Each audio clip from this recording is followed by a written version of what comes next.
The UAE is now one of the places that most global talent is happy to move to. You can come in and say, I'm going to use this technology, build a company, very low incumbents, friendly regulator, and really create something meaningful. I always say that the founders here, it's not that they need to think outside the box, it's that there is no box. Noor Sweid has had billion-dollar IPOs backed game-changing founders and built one of the region's most respected VC firms. What three things should people or founders that move into these cities focus on to succeed? Solve a problem that really matters. The market is so obvious here. There's opportunity to build amazing and large companies without having to. No, you've scaled companies, led IPOs, backed some of MENA's most successful and renowned founders. What drives you in all of this? I think the journey of a founder is a very interesting one. It starts with an idea, then it goes into a product, then the company gets built, and then sometimes they need capital to scale. And then as you list or you IPO or you hire yourself out of your job, that I think when you build a company that doesn't need you, that is legacy. So I think enabling that build out from kind of an idea or a dream all the way through to building something substantial that creates jobs, that has an impact on society, that creates returns, and where people can create legacy is always a privilege. It's an honor to be part of that journey with every founder. And you recently published a new book, Coming of Age. What inspired you to write this book and why did you write it now? Well, so I'm based in Dubai, and the MENA region, the Middle East and North Africa, is home to 450 million people. It's a fascinating market. And the 450 million people, half of them are under the age of 30. Over the last few years, there's been a lot of curiosity and inbound interest on this part of the world, specifically on the Gulf countries. So I've been here. Dubai has been home for me for 30 years. And I've been privileged enough to have a front row seat to all of this growth and development and to call some of these amazing founders friends. So at one point last year, as I was being asked a lot about the region, I thought, it would be really good to send people a book to read about the region and how it's grown and the ambitions and the people, the population. And ultimately, I couldn't find one to send to people. So I thought, you know what, I'll just write it. I've been privileged enough to be here. And that's really how it came about, was people were curious and there was nothing that I could send to share. So I decided to write a book. For the book, you also interviewed 35 founders across the region. What stood out? What kind of patterns did you see? Well, so 35 founders, 20 years. So from the ones that founded Souk, which is now Amazon, so Ronaldo, the ones that founded Careem, which is now Uber, that would be Mudassir and Magnus, all the way through to the founders today that are building AI companies and crypto companies and thinking how we enable the latest technology to be part of our future and to lean into that and to lead the charge of the world. So I think there's 35 journeys in there. And it was really important to me to talk about the personal journeys, why these founders started their companies, what drove them, what was the mission they were seeking when they started building, and how did they manage across time to stay true to that and overcome all the different challenges. So I didn't want it to be a book that just had the success story as one would read it on, TechCrunch, but rather the personal journey. And so the 35 journeys all had hardship, all were driven by mission, all had founders that were eager to solve a real problem that impacted hundreds of millions of people. And the book has really 3 sections. So the first section is, what is MENA? What does it mean to be from the region? What is the region? A lot of people that visit say, what does inshallah actually mean? Why is this cultural? Where does the heritage come from? Why are we always late? As Arabs, we tend to generally be late. So the concept of the fluidity of time, and all the way through to the history of the original founders. And then the second section goes through fintech and health tech and supply chain tech and education, and really thinking through 5 key sectors and how each of these sectors really represents an industry that hasn't been built yet. So 7 years ago, we were 85% unbanked. Now we're 52% unbanked. Nobody built banks. So when fintechs come in, they don't have these massive incumbents that they have to argue with or these regulators they have to convince. They're actually solving a real life problem. And similarly with health tech, we have 1 doctor per 1,000 people. Europe has 4.5 doctors per 1,000 people. So if you have the same discrepancy in number of hospital beds and so on. So again, taking that same principle, how do you give access to care technology first? So the underlying denominator for all of these, the common denominator, was really founders coming in and saying, this doesn't exist. How do I build it? Lack of industry. We're not incrementally improving. We're exponentially changing. We're building new economies. And then the third section is looking ahead, which is really crypto, energy, and AI. And where do these stand in today's time? And as a very young population, we've embraced these. We have the first digital regulator for digital assets, VARA. We have the first minister of AI, which we've had now for 7 years. So what does that mean? How avant-garde can we be? How much of an enablement does government provide to build these companies? So it's really the past, the present, and the future, if we will, and founder journeys. But there are always mission-driven founders, and they always want to come in and do something that's meaningful. And when you look at the MENA region, what makes it maybe one of the more misunderstood regions when it comes to entrepreneurship and innovation? I think there's this fallacy that we only emulate. Right? That if you're investing in the region, you're investing in the Uber for the region or the Amazon for the region, or there's this emulation mindset. And whereas there is emulation, so I run a venture capital firm, we've made 68 investments. Probably half of them are emulation, but emulation for a different cause. So we have, for example, in our portfolio and in the book, a company called Tabby, which is a BNPL. BNPLs globally are one more form of credit. They're a 4-letter word. They rarely make money. And so you start to think about, why would you invest in a BNPL? How is that even relevant? But in a part of the world where you have less than 12% credit penetration, this is the first line of credit for most people. And so what Tabby's managed to build in 5 years is a multi-billion-dollar company with close to 100 million EBITDA. Right. And you take a look and you say, this is a real company solving a real problem of access to credit that people don't have. So whereas you might categorize that as emulation, it's also game changing for the region. Right. And then you have the other half of our portfolio and what's misunderstood in the region, which is that there's a lot of innovation. So many of our companies come into these white spaces and say, industry has never been built. So let's build it from scratch. How can you use the world's best in class tech to solve this massive problem? And we see that repeatedly and repeatedly. So there is a lot of innovation in the region, and people don't think of that when they think about the region. That's probably the biggest misunderstanding people have. And the region is also incredibly diverse. Which countries do you think are leading charge in tech and startup innovation at the moment? I think there's different frameworks that we use. So when we take a look at Saudi Arabia is really interesting because it's an interesting market. It's large. Your GDP per capita is high. Your average basket size on e-commerce is 3 times the global average. So it's definitely an interesting market. But when companies build for Saudi, they build in Saudi, for Saudi, targeting Saudi. It's a very unique market. Egypt is an interesting market. Companies in Egypt build for the region. So they build Egypt first. They have a cost base. That's Egypt, which is very cheap. Egypt's 100 million people. Right, so lower GDP per capita, but a massive population, and it needs everything from fintech for financial inclusion, from health tech for healthcare access, all the way to ag tech for food, last mile logistics. Everything needs to still be built because it's such a large population. 60% is under the age of 32. So a growing, young, vibrant population. And those founders that build there and succeed there can then expand into the region. So those founders are not just Egypt founders.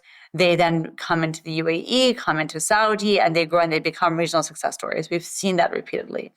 And then finally, you have the UAE. Those are the 3 markets that we focus on when we think about which are the burgeoning economies. And the UAE founders here build for the world. So they are indeed very much founders that think about what is the best in class innovation, the best in the world talent. A lot of that talent's happy to move here. How do I build something that's globally competitive? It's a small economy in the UAE. So from the first day of building, they build global first. And you've seen the region from both sides as an investor and as an entrepreneur. What, in your view, makes the region so uniquely attractive? There's opportunity to build amazing and large companies without having to take kind of rocket science risk, right? So you don't have to have real deep tech, innovation, binary outcomes. You can come in and say, I'm going to use this technology, build a company, huge TAM, very low incumbents, friendly regulator, and really create something meaningful. I think to do that with a non-binary outcome in many other markets, you have to take much higher level of risk. In which sectors do you believe that MENA is uniquely positioned to lead in, or to maybe even leapfrog? You talked about the banking system, you talked about the healthcare system before. So I think that fintech and healthcare, definitely we have leapfrogged. Many of the solutions we see in this part of the world are, native, right? They're not emulation. Mm-hmm. So when we take a look at how we manage our primary care, a large part of it is at home, digital first, and so on, rather than going to a clinic. And I think we've accelerated in that and are probably leading the way in that. When we take a look at what comes next, and our role is really as Series A investors to think which industry 5 years from now is massively different to 5 years ago. So we take a view. And right now, I think anything related to supply chain or logistics, where the region, especially Dubai, has always historically played a very strong role, and where you have massive supply chain disruption globally. And I think that as we think about supply chain logistics, there's no way in 2030 that we're manufacturing or we're shipping things the same way we did in 2020. Mm-hmm. And I start with manufacturing because 3D printing is a novelty in some markets. Here, it's become a go-to first. Again, because of the lack of manufacturing historically. So manufacturing is about 6 to 8% of GDP in this part of the world, depending on the market. But globally, it's closer to 13 to 16%. So we haven't yet built out manufacturing at full capacity, and no one's going to do that in 90s style. People are going to come and say, what's the best in the world manufacturing? Oh, it's 3D printing, additive manufacturing. Great. How do we build that first? So those are the companies that we're seeing really game-changing because you're building new industries using the best tech. Mm-hmm. The other one that we think of 5 years from now is massively different to 5 years ago is ag tech. Mm-hmm. So we still import 85% of our food across the region. Again, in a growing population, an innovative population, it's unlikely that in 5 years that will continue to be the case. When we take a look 5 years ago, indoor farming was proving to be commercially viable. Now it's very commercially viable and can be highly profitable. 5 years from now, it'll probably be the way that we have a lot of our food provided to us in this part of the world, given this shift away from importing and given the increasing demand because of the young demographic.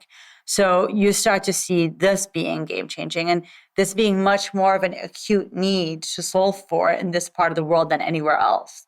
So again, you start to see founders here solve for it before founders globally. And you also see across the world, and I think particularly also in the MENA region, that sovereign wealth funds and national development strategies are playing a big role in developing startup ecosystems. How are these programs and these funds shaping the startup landscape in the region? It's not really new. So even 7 years ago when Hub 71 was formed in Abu Dhabi, and that grew as a hub for founders from around the world to come in and locate and bring in that knowledge transfer, that tech transfer into the region. In Dubai, you have Area 2071, which is also 7 years old. So this is something that's been happening for a while. I think it's instrumental because it's the way that government involves with tech, and it's the way that global tech can show up here and immediately hit the ground running. So I think it's imperative, and I think that a lot happens in that knowledge transfer, not just in terms of technology, but also in terms of inspiring, teaching, and co-creating new companies and opportunities in the region. And looking ahead, what do you think needs to happen in the next 5 years for the MENA region to fully realize its potential in the innovation space and to really become a more global innovation powerhouse? I think it's more of the same. So I think what has been happening the last 5 years, attracting global talent. The UAE is now one of the places that most global talent is happy to move to or would like to move to. So we take a look and we say we continue to attract global talent to have a very tolerant mindset. It's a very cosmopolitan place in the world. And if you attract talent and knowledge and people, then things start to happen. At the same time, the venture capital ecosystem has grown drastically. So 7 years ago, the region, all of MENA, had $400 million of venture funding. Last year, it had $2.4 billion.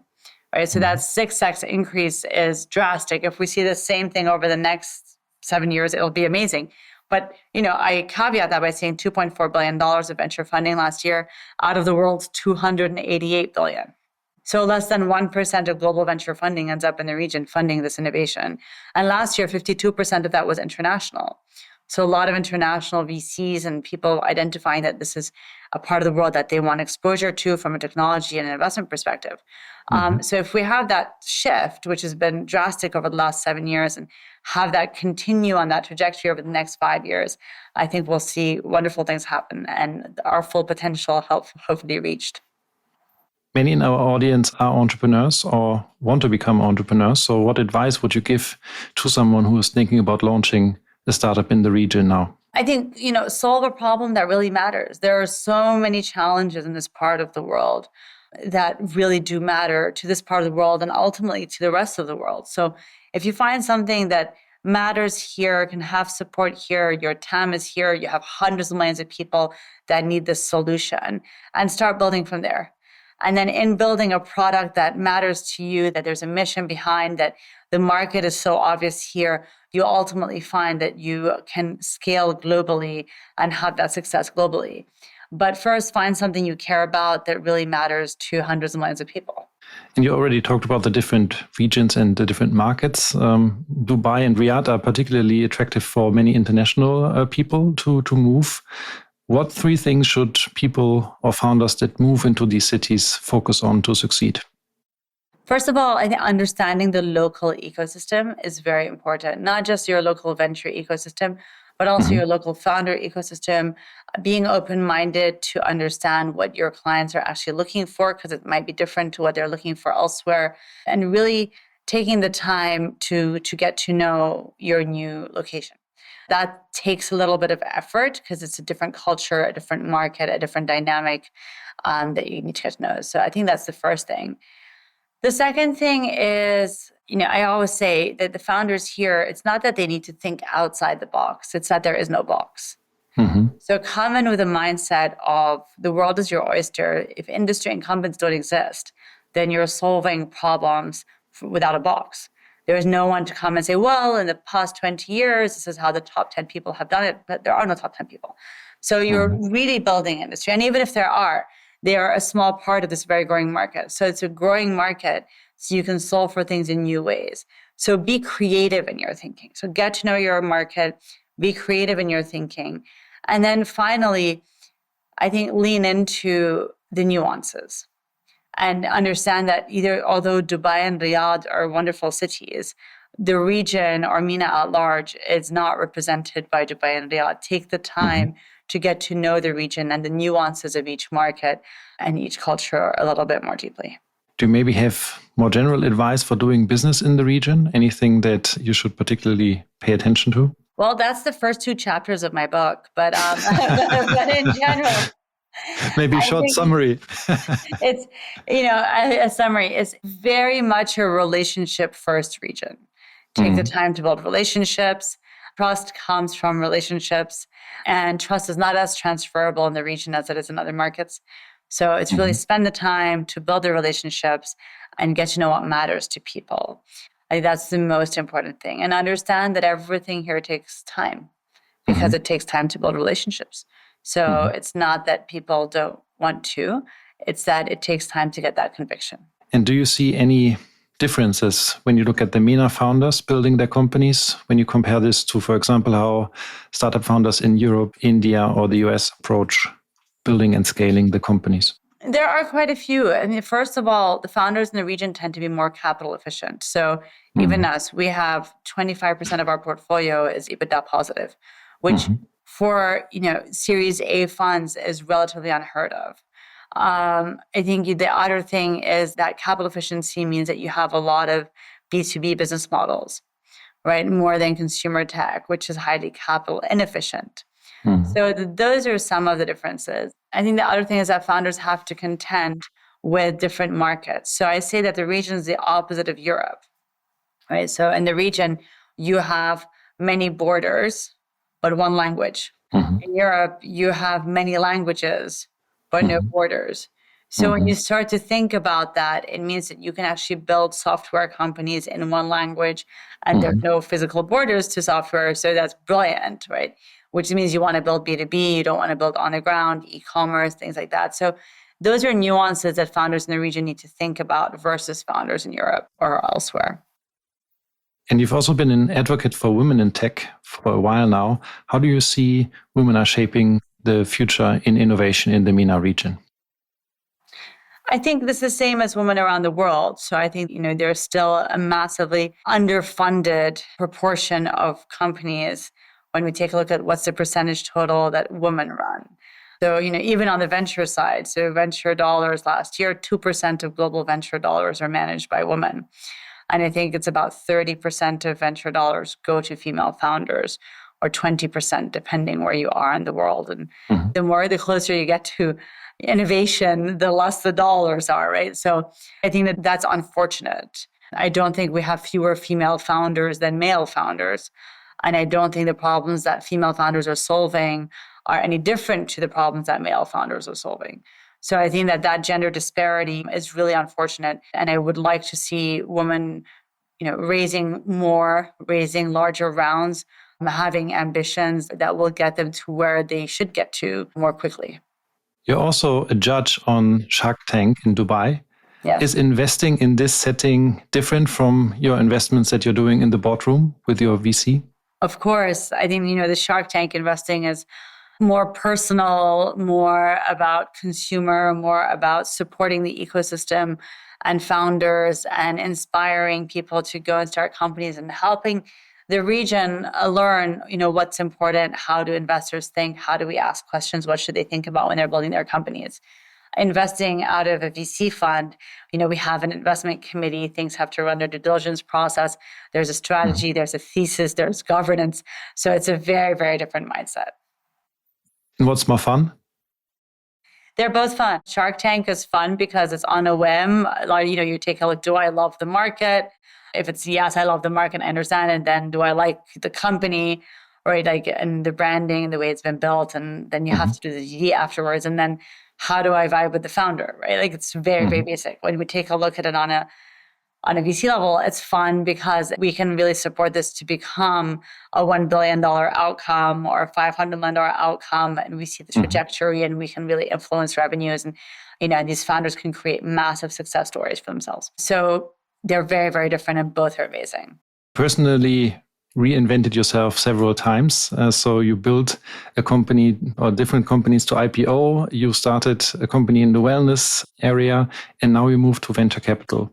What advice would you give to our audience, to those who are also trying to reinvent themselves? How can you best navigate these kind of changes in your career? I believe in living your purpose.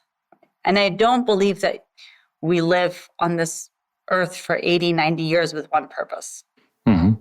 So I think as people go through life, they go through different stages. And if we take the time to think about what am I here to do right now, not just what am I here to do, that can evolve and change. I think alignment with your purpose or your mission and being able to understand how you can bring your energy into the world and hopefully inspire or leave it a little bit of a better place than you found it is a driving force for a lot of people. And I think as that changes, being able to articulate, communicate, and leverage your skills that you've learned in the past to today into what you want to do next becomes the key. So, my background, I started in consulting. I used my consulting skill set to work in the family business, scale that, IPO'd that. My background, my first consulting few years were in health and wellness in biopharma in Boston, right? And that's how I got into the yoga and Ayurvedic journey. So when I came back to Dubai, there was a natural tie back to that as I continued to want to practice my yoga journey. And I've always loved teaching since I was young.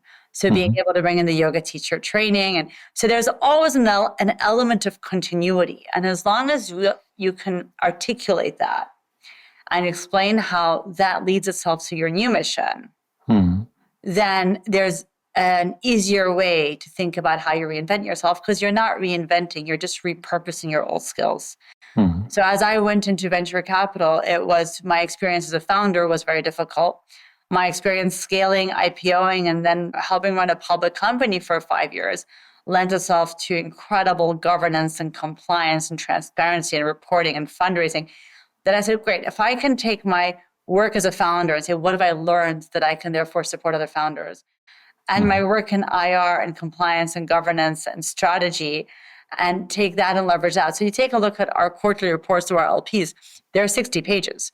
And we have an LP call every quarter, literally 1 week after people get their report, just like a public company. So providing that level of governance and transparency into an opaque industry like VC and an opaque area like MENA is really meaningful to our LPs. And then providing that startup journey as an entrepreneur, as well as that scale and IPO journey as someone who's scaled and IPO'd and run a public company, so to other entrepreneurs, is also helpful to them. So being able to add value to both sides of the equation is what enabled me to be a VC. I never woke up one day and said, I want to be a VC investor. I woke up one day and said, it's so hard to be a founder, right? And wait, I'm actually really able to garner capital and manage that in a well-governed structure.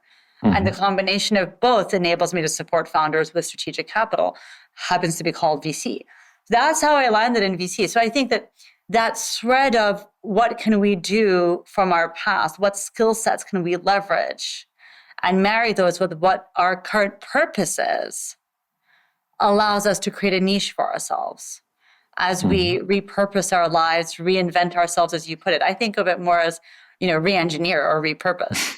I'm sure that this won't be the last time, right? So there will be a time when I say, wait, this is something that now speaks to me. This VC thing is fantastic. I can do this till the cows come home, but here's something else, whether it was a Shark Tank thing and subsequently Instagram, which I had never even opened a social media account until just about a year ago. And suddenly the content we're putting out on educating people about entrepreneurship is very meaningful and purposeful. And that doesn't come from, I decided to be an influencer. That comes from, on Shark Tank, we realized that there needs to be so much of an education process for people. How do we do that? And so you leverage your experience as a VC to be able to share that on social media or on Shark Tank. So it's a natural evolution as we evolve and our purpose evolves and adapts to our new life stages. What can you take from your old stage as incredibly valuable and is unique in your new purpose?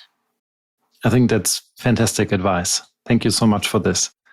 We have a tradition on this podcast. We like to end the show on a positive note, which we've already done by answering the last question. But let me still ask you, what makes you optimistic about the future? The youth. I think I'm surrounded by amazing young people, and they really want to build things that matter. That's a privilege of being in this part of the world where there's so much to do, from our leadership where your average age is in the 40s, to the entrepreneurs that are eager to build things. I think that I'm surrounded by optimism and positive energy. It's infectious.